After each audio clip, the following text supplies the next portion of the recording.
کر سکتے ہیں۔ ایک یہ کویسچن کیا گیا کہ اگر کوئی نماز میں رکوع یا سجود کرنا بھول جائے، کوئی ایک آدھ سجدہ بھول جائے اور پھر نماز کے دوران ہی یاد آ جائے تو کیا کریں، اور اگر نماز کے بعد یاد آیا تو کیا کریں؟ دیکھیں، ہو سکتا ہے کبھی کوئی آدمی کسی اور طرف بہت زیادہ متوجہ ہو تو رکوع نکل جائے یا سجدہ کو ایک نکل جائے، اگر اگلی رکعت میں یاد آ جائے تو پھر انسان کو چاہیے کہ اس کو ادا کرے، یعنی جیسے ایک رکوع ہے تو 2 رکوع کریں وہ، اور اس رکوع کی گویا کہ قضا آپ ادا کر رہے ہیں، اور آخر میں پھر اس سجدہ سہو کرنا ہوگا۔ اسی طرح اگر 2 سجدے بھول گئے ہیں مثال کے طور پر، تو ایک سجدہ بھول گئے ہیں تو پھر لاسٹ میں 3 سجدے کر لیں، تاکہ وہ ایک سجدہ گویا کہ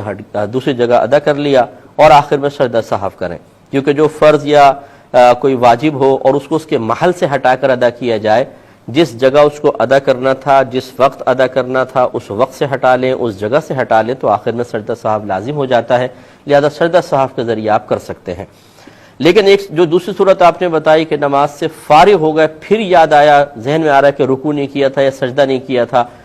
اس میں حکم شرع یہ ہوتا ہے کہ اگر تو آپ نے جیسے سلام پھیرا اب یاد آیا یا